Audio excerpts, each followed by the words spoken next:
بنەوەی خۆی گەورە و میهرەبان لە یەکەم بەرنامەی پرسی ستاندەر لەگەڵتانین. هێزێکی عێراق بەرەو ناوچە دابڕاوەکان جوڵەی پێکراوە. جعفەر مستەفا جێگیری سەرۆکی هەرێمی کوردستان ڕایگەاند هێزێکی عێراقی کە هێزێکی تێکەڵن بەرەو ناوچە دابڕاوەکان جوڵەی پێکراوە کە نازانرێت چ جۆرە هێزێکن. بە گوێرەی ئەو زانیاریانەی میدیاکان بڵاویان کردوتەوە هێزێکی سەربەحەشدی شەعبی لە بەرامبەر هێزەکانی پێشمەرگە سەنگەر لێدەدەن و دەیانەوێت لە سنووری گوندی پەلکانە جێگیر بن. نازانرێت ئاخۆ ئەو هێزانە بۆچی جوڵەیان پێکراوە، ئاخۆ بۆ هێرشکردنە سەرپەکەکەیە بە فشاری تورکیا کە هەرێم و عێراق بەیەکەوە لی بدەن، یاخود پاراستنی بیرەنەوتەکانە، یاخود پاراستنی خاچی هەرێمی کوردستانە، یان دیوێکی شاراوەی تری هەیە و لە ئێمە ڕوون و ئاشکرانیە. بۆ ئەم مەبەستە میوانداری زۆر بەڕێز مەسعود عەبدولخالق شارەزا لە سیاسەی دەولیمان کردووە. بەخێر بێ مامۆستا. زۆر سپاسم دەکەم. مامۆستا وەکو باسمان کرد هێزەکان هێزی عێراقی و هێزەکەش لە هەرێمی کوردستان وا باز دەکرێت لە میدیاکان و هەروەها جەعفەر شێخ مستەفاش کە جێگری سەرۆکی هەرێما دیسان ئاماژەی پێکردووە کە هێز جوڵەی پێکراوە. ئایا ئەو جوڵانی هێزا وەک باسمان کرد بۆ پاراستنی خاچی هەرێمە یا ئەوەتە فشاری تورکیا لەسەر هەرێم و عێراق کە بیانەوێ هێرش بکەنە سەر پەکەکە لە ناوچەی مەخمور و شنگال و پەلکانە یا ئەوەتە پاراستنی بیرەنەوتەکانە؟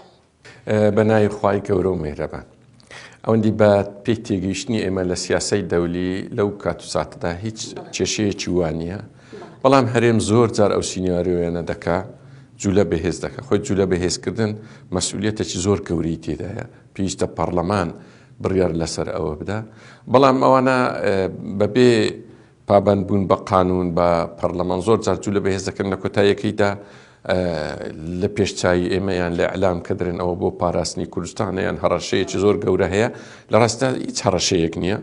ئەوەی هەیە یەک شتە، کاتی خۆی ڕێککەوتن کرایە لە دوای ڕیفراندۆم. ئەو کاتی هەرێمی کوردستان زۆر خراپ تەسلیمی عێراق بوو، وەکبرە ئیتیفاقیەک کرایە لە پەراوێزی ئەو ئیتیفاقیە هەشت مادەی ئەوی پێدەگوترێت ئیتیفاقیەی تەمموز لە مادەی هەفت باز لە کشانەوەی هێزەکان دەکا، هێزی پێشمەرگ دوای ئەوەی کە ئیشێکی پێدەکرد لە مقابلی 410 میلیۆن دلار. لەوێ لە مادەی باز لەوەی دەکا کە عوسمان غانمی و ئەو کاتی وەزیری ناوخۆ وەزیری پێشمەرگە بوو ئیمزایان لەسەر کردیا کە لە فلکەی دی بەگەیە تا گوێر تەسلیمی عێراق بکردەوە. بەداخەوە ئەم نازم چۆن ئیتیفاقیان لەسەر ئەوە کردەوە.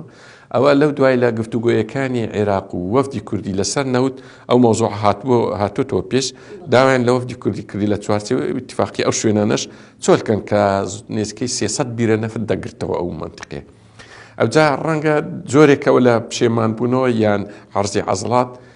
بە هەر حاڵ سەرکردایەتی کورد مجازەفەیەکی یەکجار زۆر دەکا بە نەفت بە ئابووری سەربەخۆ کە ئێستا ئیرادەکی نێودەوڵەتی و خەڵکی کوردستانی تقریباً 90 ڕەیان وایە لە پاش ئەو هەموو هەڵە و چەوتیانەی کە لەبارەی ئابووری کرا دەیانێت ئەو نەوتە بە سەلامەتی تەسلیمی عێراق کردەوە، چونکە عقودی نەفتەکان زۆر زۆر مەترسیدارن. بۆ نمونە ئەو عەقدە نەفتی کە لەگەر داناغاز کرایە هەتا ئێستا چەندین جار دۆڕاندیتیان و چەند میلیارد دلار دانرێ، زۆربەی زۆری لەو عەقدانە خراترن.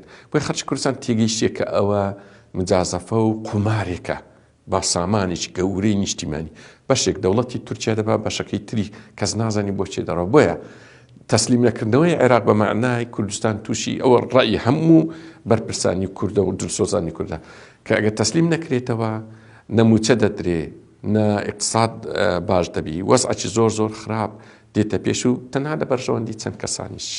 مەترسی لەسەر خاچی هەرێمی کوردستان هەیە؟ بە تێگەیشتنیمە لە دوای ئەوەی کە ترامپ ڕۆی الحەمدوللیلا و ئیدارەی بایدن هات وەزع زۆر گۆڕا، پێشتر ئێمە بێ ساحب بووین، یعنی ئێستا لە بۆ خەڵک یعنی بەهاتنی بایدن دەبینە خاوەن ساحێبێکی باش.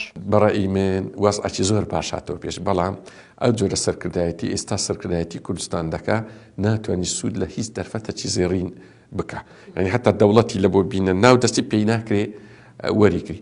بەڵام بە هەر حاڵ دووسێ گۆڕانکاری ڕوودەدا، یعنی کە زۆر لە قازانجی کووردا یەک ئەو تەوەتورە زۆرەی کە لەگەر ئێران هەیتی بەو دەرەجەی نامینێ پێگەی عێراق تۆزێک بە قووەتر دەبتەوە، ئابووری عێراق بە قووەتر دەبتەوە، لەولایەت تورکیای تۆزێک پاشەکشە پێ دەکەن ئەو بەرپرسانەی نوێی ئەمریکا زۆر شارەزای کوردن، زۆر وەکو ترامپی نییە کە شارەزانە بەمعنا هەم کوردستانی ڕۆژئاوا هەم کوردستانی باشوور بەمعنا دەزانن لە چێ ڕاقازانزمانە و لە چێ ڕازەرمانە. بۆ نمونەیەکی وەکو ماگۆڕ کە مەلەفی شەرق لە ئەوسەتی دەدەنە دەستەیە چۆنە ئەو زۆر دۆستی کووردە، بەڵام تاڕادێک ناحەزی گەندەڵکارانە.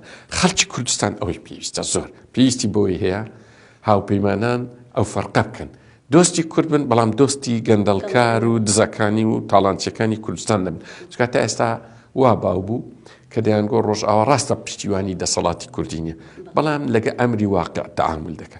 لە ئیدارەی بایدن هەم ینی وەکووری پاراستنی هەرێمی کوردستانی لە ئەستۆی هەم لە دیوێکی تریشدا تاڕادەیەک محارەبەی گەندەڵکاران دەکەن. بەڕێی من ئەو هەنگاوە باشترین دەرفەتە لە بۆ خەڵکی کوردستان کە بتوانن هەم هەرێمەکە و کیانەکەی پارێزن، هەم گۆڕانکاریەکی لەسەر خۆش دەستگۆڕیەکی دەسەڵات بکەن و ئەو دەسەڵاتە کە 30 ساڵە کوردستانی وێران کردێ سەبر بیگۆڕن. وەک باست کرد ئەو سەرکردانەی کورد ئەگەر تاپۆکەی دەوڵەتی کوردستانیان بدێ دەست ناتوانن وەری بگرن.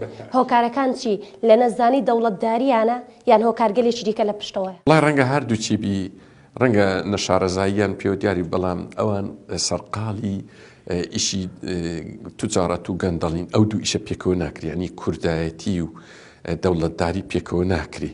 ئەتو بتەوێت بینای حەزارت بکەی و تاڵانی بکەی بە هەرچیزە هەرچیز ئەو دووە پێکەوە یەکیان نەکرێەوە بێلفعل یەکیان کراوە تا ئێستا تاڵانی و ماڵ و سامانێکی یەکجار زۆریان کۆ کردوتەوە، بەڵام لەبارەی کورد هەتا ئێستا دارێکیان لەسەر بەردێکدانەوە مەسئولیشم لەسەر ئەو قسەی ئەسڵەن داریان لەسەر بەردی تێکداوە. دەستەکانت خۆش بێ. سپاس بۆ ئامادەبوونت. تا بەرنامەیەکی دیکە سپاردەی خودا بن.